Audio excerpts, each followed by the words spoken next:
Hey guys, this is Doug Maverick coming to you live from my office. Well, live for me. I wanted to start doing some more of these podcast episodes a little more impromptu, a little more brief, try to fit some more info in as I needlessly explain and waste time. But yeah, I just want to get some more content out there and not worry about covering so many topics. So anyway, what I want to talk about this week is basically I want to recap CNN the past few days.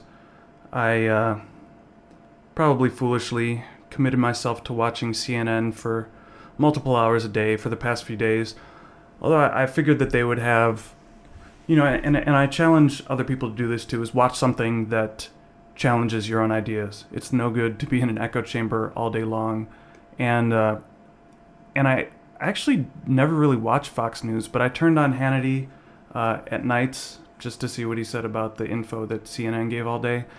And it was boring, man. The show is boring. But he talks over all his guests, and then eventually he'll have a couple guests on, and he will it'll be something like Sebastian Gorka against literally the craziest person they could find who happens to be Muslim, who just shouts the whole time, and then Hannity tries to make him seem crazy, which maybe he is, and it's just a waste of a show. And then he spouts off some theories about why he hates Hillary Clinton. I mean, it's I don't know. I don't know why. Maybe people just love being in an echo chamber, but man, it's some really just boring programming. Anyway, so I wanted to watch CNN just to get y'all caught up to speed. Basically, Robert Mueller, who's been the special investigator on and this is part of the problem, it's not really clear, probably on Trump's collusion with Russia. And the thing with these special prosecutors is they're going to work until they find something or until somebody tells them to stop. They're there and they kind of self-subsist themselves, or they self-subsist, meaning that they got to find something.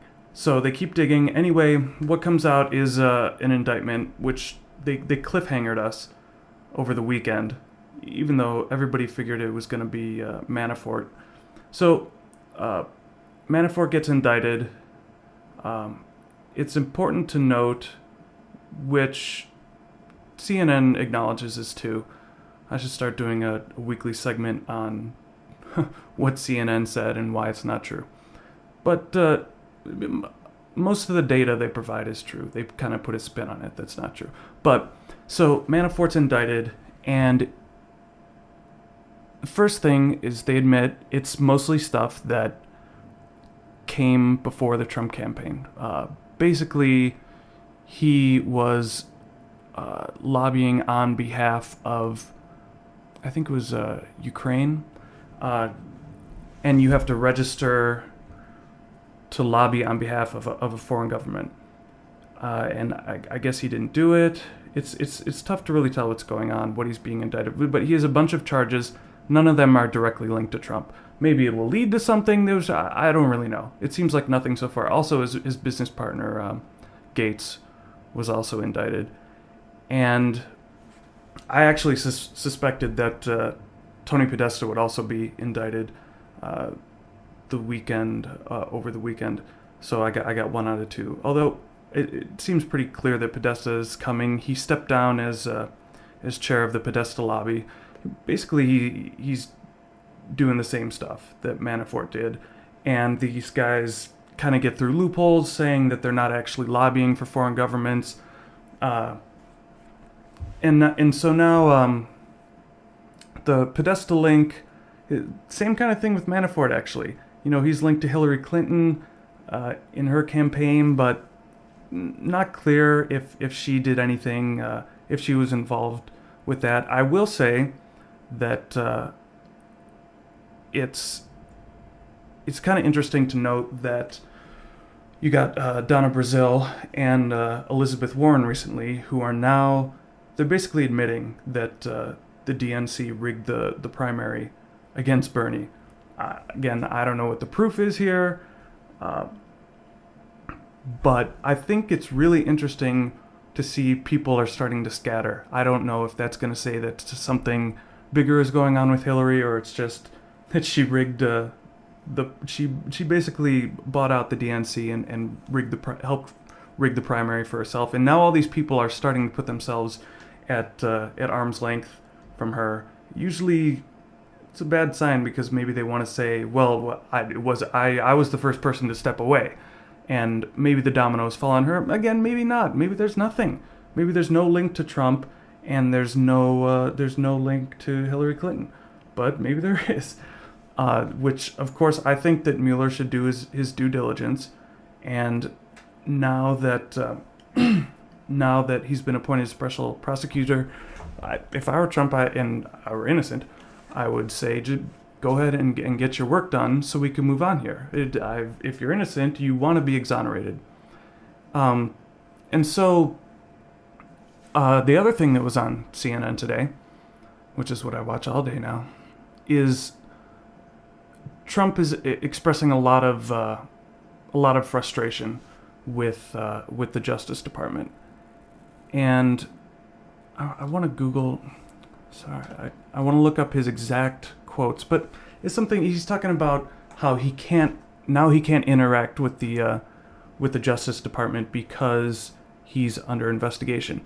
And so CNN's talking about how, well, yeah, of course, this is supposed to be a separate, I'm pretty sure they said separate branch from the president.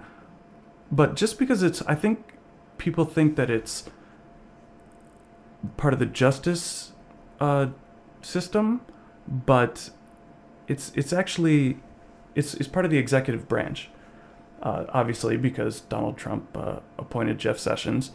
And they talk about how can you be upset with the Justice Department when it's your own guy. You appointed your own guy, which is ridiculous. How can you, if you hire somebody, maybe they're doing a bad job later, and you want to get rid of them, which he's able to do, just like he fired Comey. That's under the president's power. Of course, I don't think he should fire Mueller.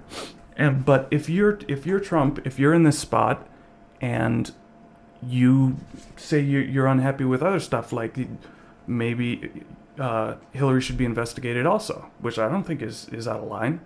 They can investigate both of them. Why not? And they keep talking about how he's throwing up a mass distraction, and he tried to fire Comey, and it's so obvious that he's. But if that's the plan, the master plan, that's the worst plan ever. I mean, this is the worst. It would be the worst conspiracy theory ever, which I guess I wouldn't put past him. But you fire the FBI director to stop the FBI director from investigating. First of all, it's never going to work. Obviously, it didn't work. And now, if he's got actual frustration with the Justice Department, which is under him, which is something that he can hire and fire people for, how is he supposed to change it? He can't. So now you got to be thinking, while this investigation is going on, what is going to satisfy the investigation? Is this just going to go for forever? And if you're a never Trumper, or somebody who's on the left, completely anti-Trump, and the investigation runs its course and he's exonerated, you should ask yourself, am I thinking, oh, well, now it's fine. I want him to be president, and he won the election, and he's exonerated, and that's it? Or are you going to think, well, there's got to be something else. I'm never going to be happy. Because, it's a really dangerous concept. Something you should be asking yourself. Also, because same thing, if you're for Trump, and are you just rooting? Do you just want the investigation to be over because you just don't care? Oh, well, I don't care if he broke laws. He does what I want, so that that's not right either. But if you're anti-Trump and you just want the investigation to keep going because you don't want him to be president, you want something to be found, you're setting a very dangerous precedent, because these are months of his presidency that he's not going to get back if he wanted to accomplish something where now he can't do anything with the Justice Department, or maybe he can't be doing some other stuff that he wanted to do. And are we going to set that precedent where none of these people who rise to the presidency are crystal clean? So are we going to set the precedent that we find and dig through the minutia until we can stall out the presidency long enough that they don't accomplish something? Because, and I tell conservatives this too, when you give government more powers and set dangerous precedents, that eventually the gun is going to be turned on you. The best thing to do is to not give them the power to do this kind of stuff, even if it's working in your interest at the moment, because eventually it's going to work against you. So you got to ask yourself if it's okay if you were just trying to stall out the presidency over a witch hunt. It's a dangerous concept. So there are also some accusations with the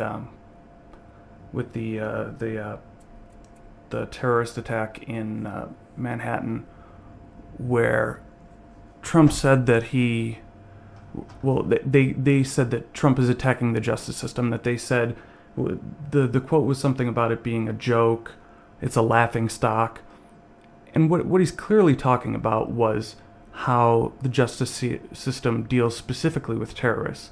And I don't know how they can just throw this stuff at him all the time and just wait for something. I mean, it gets so tiring.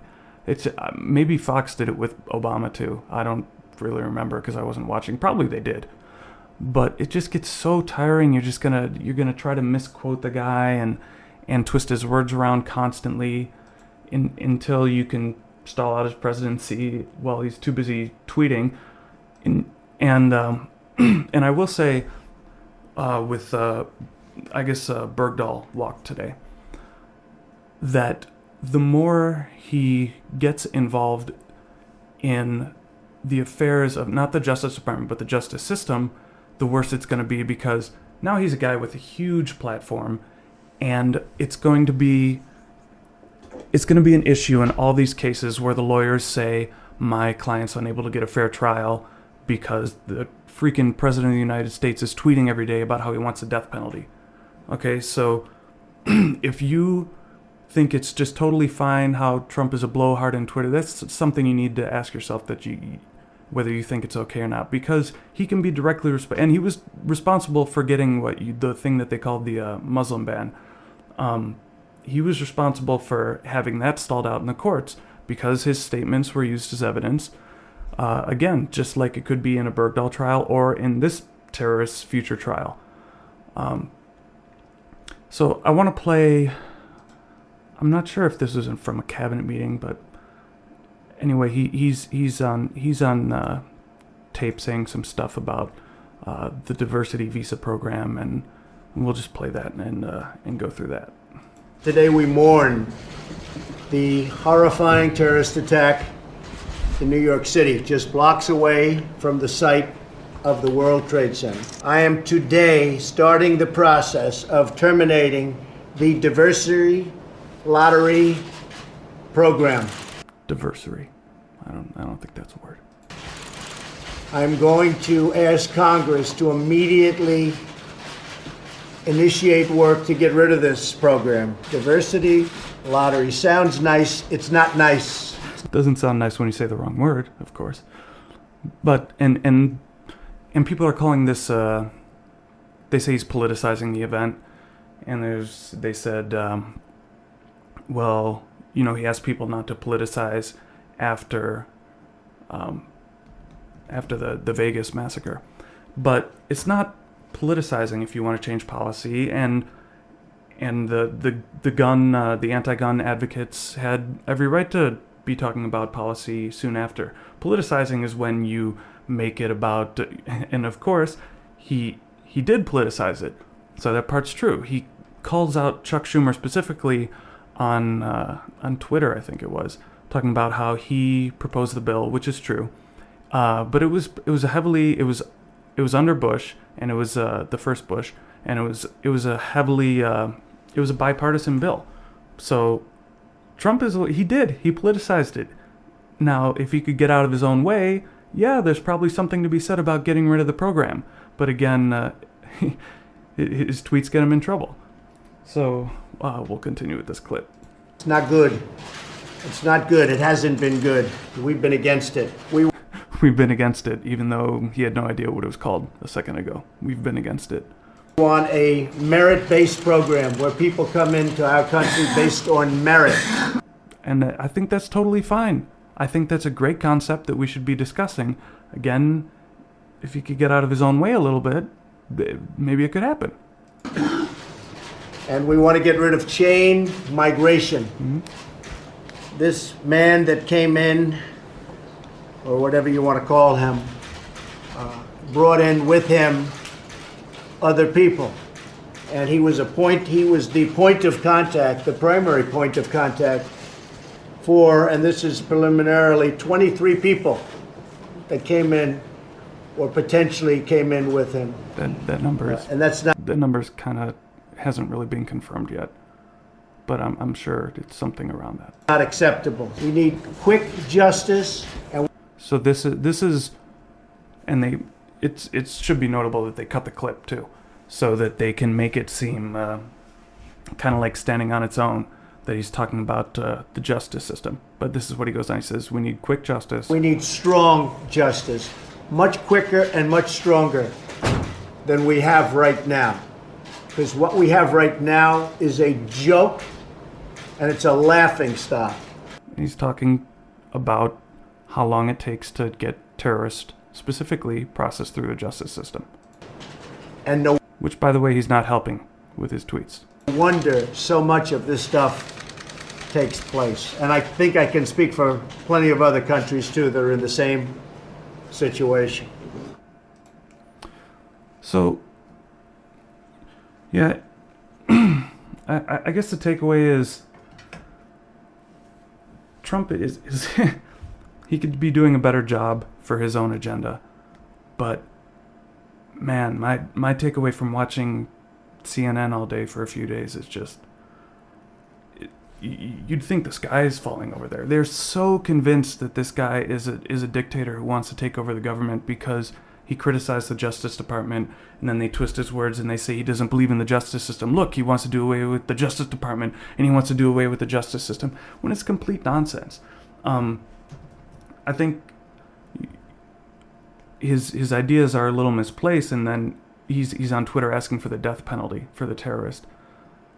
Until we understand that these guys have a motivation, and I think the closest that he came to dealing with this the right way was saying these guys are losers, which yeah, I guess in his own way is okay. But